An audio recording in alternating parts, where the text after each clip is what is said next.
Good morning, everyone. Happy Thanksgiving for those of you that are in America. That was actually just yesterday. And today's a day off. It tends to be a day off after Thanksgiving for most people. So I'm off today. So I thought I'd talk to you about what I think is a pretty interesting subject that many of you will want to understand better. And is with regard to the case distribution throughout the whole number ranges. Many of you will have heard my responses or seen my responses saying that we will understand the numbers better in January. And what will happen in January is that we'll have the SEAC data for the first time. If you're checking your SEAC data, your own SEAC case or your own case number in the SEAC status check system at the moment, you'll find that you can't check that for any DV 2024 case. That's because the data is made available for the first time on the 1st of January. It's a programming mistake, in my opinion. There's no good reason to delay the availability of the data that way. And clearly the data is already, we know the data is already in the system. They load the data into the system much earlier than they make it available to us. But for whatever reason, for each year, it's only available from January the 1st. Okay. So that data will be extracted, and Xarthisius will plot that data into his magic website, and we'll be able to visualize the data and understand the distribution of cases and holes across the whole number range. Okay, so what I want to do is talk you through an example of that to show you what that means. What do I mean by a distribution and why is it important? So I want to explain, and I'm going to use the region of Asia to explain. I'm first of all going to explain how 2021 worked, because it's kind of clear in the charts. It's a sort of a nice, clear example. This is something that I've explained before, but I think it'll be new news to a lot of you. And so I'm going to take 21 data and show you how I can explain better what actually happened to create the distribution of data that we see.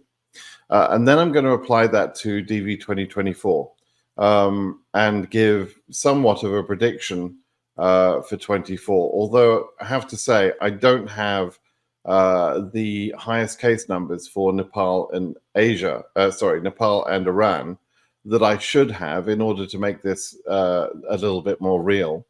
But I think I'll be able to show you what the distribution could look like in DV 2024 for the Asia region. Now, this isn't going to cover other regions. This distribution, this concept of this distribution and the way it changes over the number ranges is specific to Africa, Asia, and Europe. It doesn't occur in Oceania and South America. And it changes every year a little bit. The countries that are involved change every year, but Asia stays static. And so it's a fairly easy region to explain the concept with. And it's just going to be a little bit easier to sort of understand the concept that way. And so we're going to talk about Asia. So if you're interested in Asia, you're going to be particularly pleased with what you're seeing here.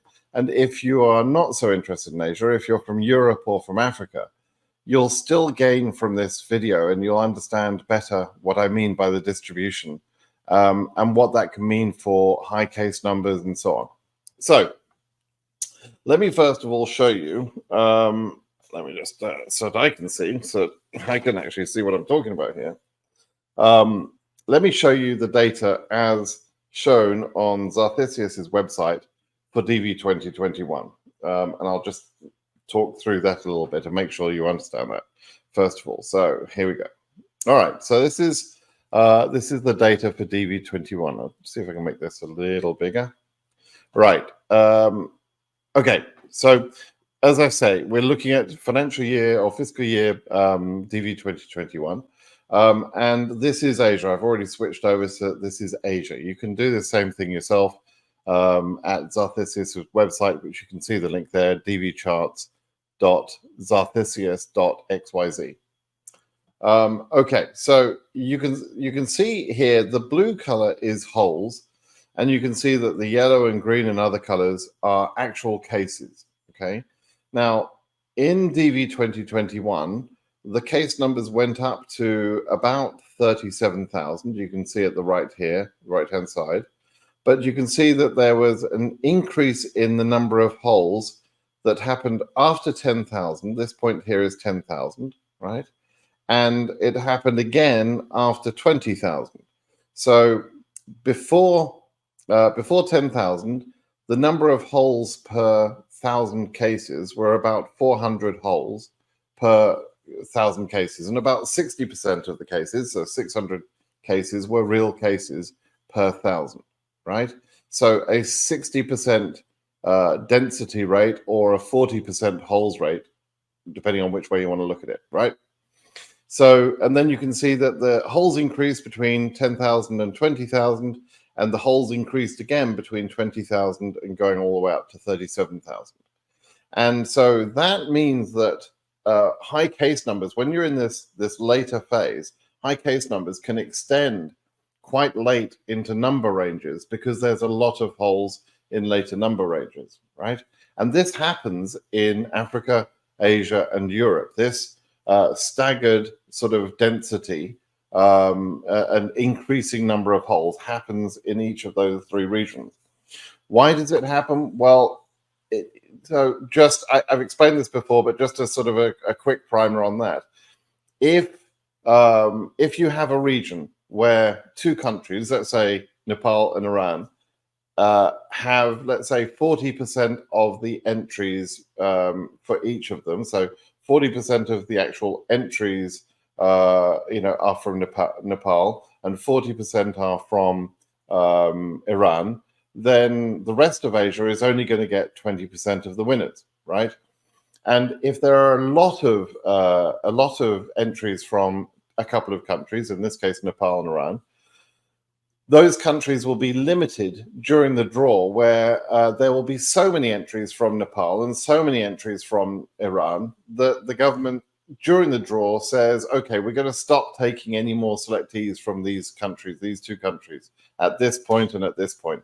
We'll wait until Nepal has about 3,800 selectees, and we're going to wait until Iran gets about between 5,000 and 6,000 selectees, depending on the year. And then we're going to take no more selectees from those two countries, and we'll just continue with the rest of Asia until we've got enough selectees. That means that all of Nepal and Iran's selectees will be concentrated in a lower number range than the whole range, right? And this happens every year. And every year there's usually someone who says, oh, that's incredibly unfair. Why should Nepal have only low case numbers? Why should Iran have only low case numbers? What you have to understand is that the chance of selection in Nepal and Iran is much lower than the other countries because they're cut off early this way. Okay, so a much heavier density of winners in Nepal and in Iran in the early case numbers, and then they suddenly stop. And the rest of the winners that should have been there were just disqualified straight away, and they became extra holes, right? So if you're from Nepal and Iran, you've actually beaten the odds of the rest of Asia, and in a sense, your reward is that you would have a lower case number. And this is also, to an extent, why we see the accept strategy, where they limit the number of cases for Nepal and Iran that are made available each month on the visa bulletin, because of the same thing. It's the overwhelming density of case numbers for these two specific countries. And again, this same thing happens in Africa and it happens in Europe, but with more countries in Africa in particular, and with varying countries in Europe. So those are harder to understand, but you'll understand the concepts from what I'm showing you here. Okay, so now you know why we get more holes in the later number ranges, right? And what we can do is if we take note of these numbers and we add a couple of other numbers that we know, we can actually plot this and see if this explanation is a true explanation, right? So I'm saying that Nepal cases in DV 2021 were all concentrated under 10,000. And then Iranian cases were all concentrated under 20,000. And the rest of Asia went up to 37,000 approximately, okay? So remember those three numbers, 10, 20, and 37, okay? So we'll remove that. What I've done is I've put those numbers in, 10, 20, and 37, into this spreadsheet that you can see here. And I've also taken the number of selectees for DV 2021, which was 3801 for Nepal and 6001 for Iran. And I've used the 2019 through 21 entry data to figure out what the actual, what the average number of derivatives would have been per case. In fact, I could probably have just taken the 21 numbers, but I was calculating this spreadsheet is set up for a 24 prediction. So that's why I'm taking the average, but I actually could have just taken the 163. But anyway, by working that out, I apply the number of derivatives to the number of selectees to find out the number of cases that there must have been for Nepal and for Iran. And then the rest of Asia had that many cases. And I know the total number of cases because we've got the data, right? 13,248 is the actual number of cases that we had in DV 2021 for Asia. And so now I know the number of cases, and I also know how many thousands or how many blocks of 1,000 each of those case numbers are spread over. And so we should see an average of 236 cases per 1,000 for Nepal, 158 cases per 1,000 for Iran, and 209 cases per 1,000 for the rest of Asia. The rest of Asia being all the other countries that are in Asia that are not Iran and Nepal, right? So ROA, as I call it, rest of Asia. Okay, so that's pretty interesting. Now, these are averages. These are not going to be precise. You could have one batch of 1,000 numbers that has more or less than the average, but it's all about averaging. It's all about statistical averaging, right? Now, if we take those numbers, the numbers that we got there, 236, 158, and 209, and we plot them onto a distribution, which I've done here, then you'll see that Nepal would have 236 cases per 1,000 for the first 10,000 cases. Iran would have 158 for the first 20,000 cases, 158 cases per 1,000, right? And the rest of Asia would have 209 cases for all of the number ranges, right up to 30. Actually, it should be up to, I'm sorry, this last line should be gone. Should be up to there. It should be up to 37,000. Okay, now if you do that and you draw a chart, how close does my chart get to the reality of what actually happened? So if I take the math that I've done to understand this, and I had predicted how the chart would look, would this be pretty accurate to what actually happened? Well, my chart says that we have about 60% of cases in the first 10,000 and 40% holes. And then it goes down to just under 40%, probably what, about 37% or something. 37, 38% for the range between 10 and 20,000, and an ongoing 20% from that point forward. What does the official data distribution look like? Let's have a look at that. It's got 60% up to 10,000. It's got just under 40% there for the next 10,000, and around about 20% for the next 17,000 after 20,000, right? So in other words, my predicted distribution is identical to the actual distribution, right? And that's not particularly surprising. It's not that, it's just simple math, right? So, but it does help you understand, once you understand that the accuracy of this method, you can then see, okay, so if we look back at this chart and we look at the colors here, there's this many Iranian cases in the first 10,000 and this many in the second 10,000, right? And Nepalese cases in blue here will be just that batch. You can begin to understand not only the shape of the distribution, but you can understand better why the distribution occurs and where the Nepalese and Iranian cases will be out of the picture. Okay, so if we can do that in reality against 21 data, can we do that against DV 2024 data? And I think we can. So let's have a look at this chart here. Now, there's a couple of things I don't know, so I'm going to show you some rough examples of this, and just to try and sort of help you understand the prediction. But I'm getting conflicting data in terms of the highest case number in Nepal and Iran. I'd asked a few days ago for people to give me input on the highest numbers. Now, if I really knew what the highest case numbers were for Nepal and Iran, this would be a very easy prediction for me to make. I could actually say, here's exactly what the chart will look like. But as it is, I've only got a rough prediction, and I'm not entirely comfortable with it. But there's a couple of things on here that I can be fairly sure of. Okay. Now, first of all, I think there are 14,400 cases in Asia in DV 2024. That's a calculated number. It's not a real number. It's a guesstimate on my part, based on the total number of selectees and an average derivative rate, right? So it could be a bit inaccurate, but it'll be in that sort of range.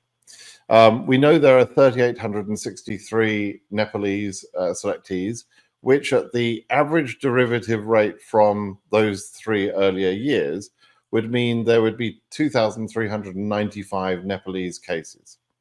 For Iran, we know there are 5,077 selectees, and at their average derivative rate, which you can see is quite a bit higher than Nepal, which is why I've separated them out, we can see that there would be 2,675 cases. And since 14.4 is my perceived maximum, and actually let me make this bigger so you can see that a little bit easier.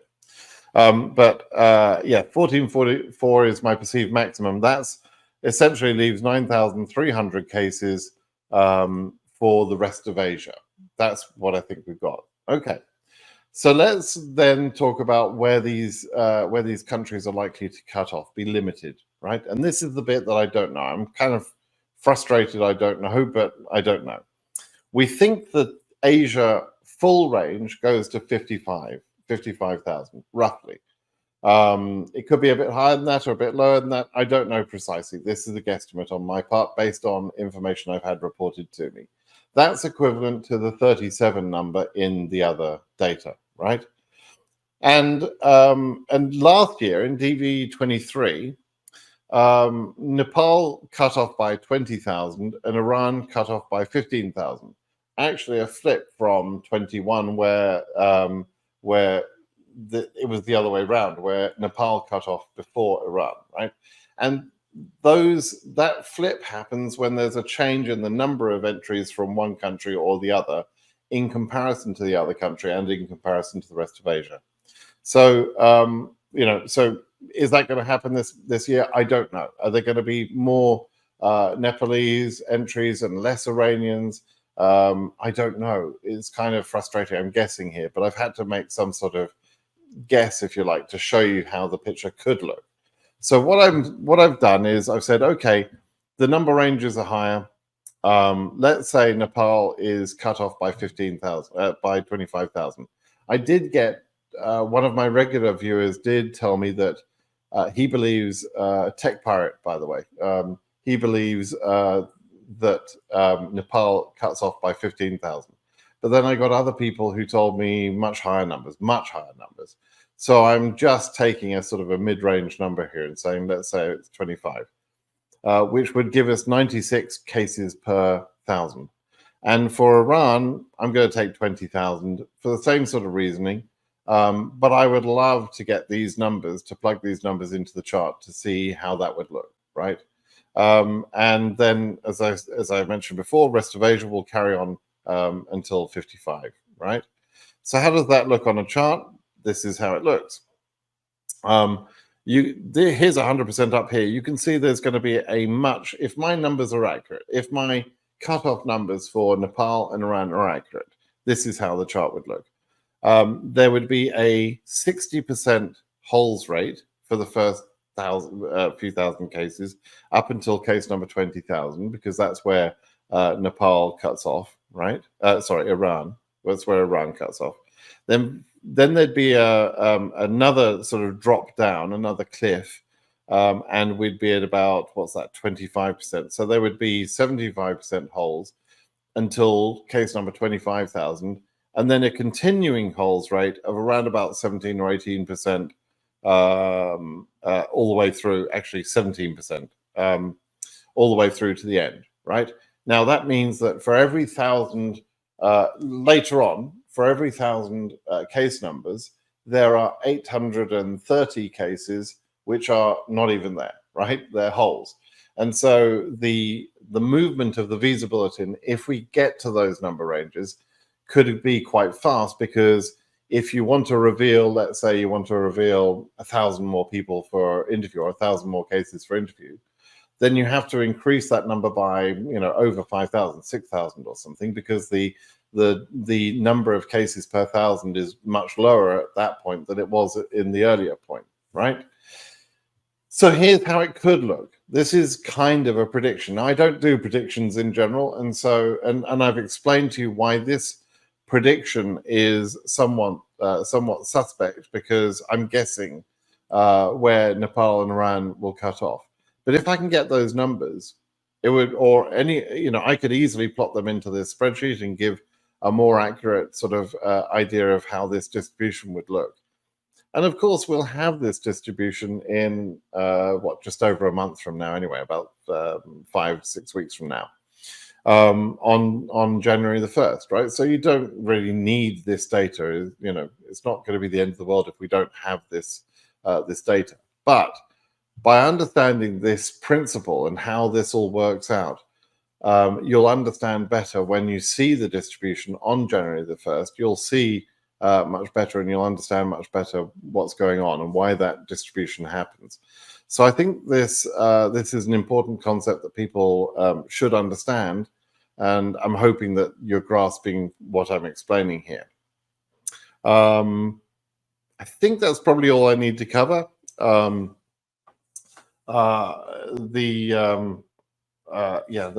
holes number is here, by the way.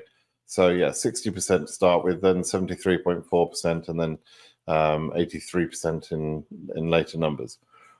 So yeah, that's what I was saying earlier in terms of the number of holes. So the number of holes is really important, and of course, you can have the same number of cases in 2 different years, but one year could be quite condensed and very few holes, and the next year could have many holes, and then that will spread the case numbers out, which is why I always tell people, don't try and compare this year to some other year, because you have to understand what the density of that year was compared to this year.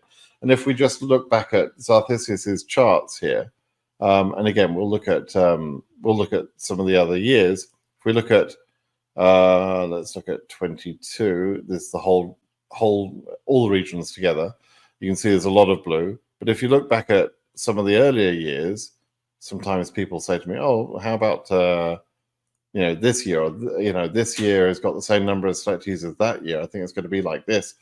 And it's normally not correct, because you can see here that some years have a lot more blue, a lot more holes than other years, right? And if we go right back to a year like 2017, and let's switch this to Asia, for example, you can see there were almost no holes in DV 2017, very, very small number of holes.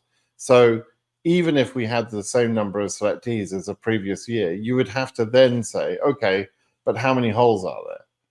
And where's the cutoff for this country and that country? which is why it's a useless effort trying to compare 1 year to another year. Just doesn't work, right? So anyway, so you know, that's, you can come and have a look at this data. Sarthisius has loaded up all the data that we have going back to, I think, 2013, which was the earliest file that we had. Yeah, that was 2013. And the data was a little bit different. We were only able to capture, or we were only capturing in 2013, 2014. We were only capturing actual scheduled cases, I believe. So there's less data to be seen there. But you know, you can go back and have a look at some of these other years, 2018 there. All right. So anyway, I'm hoping you're understanding my explanations, and I hope that was interesting to you.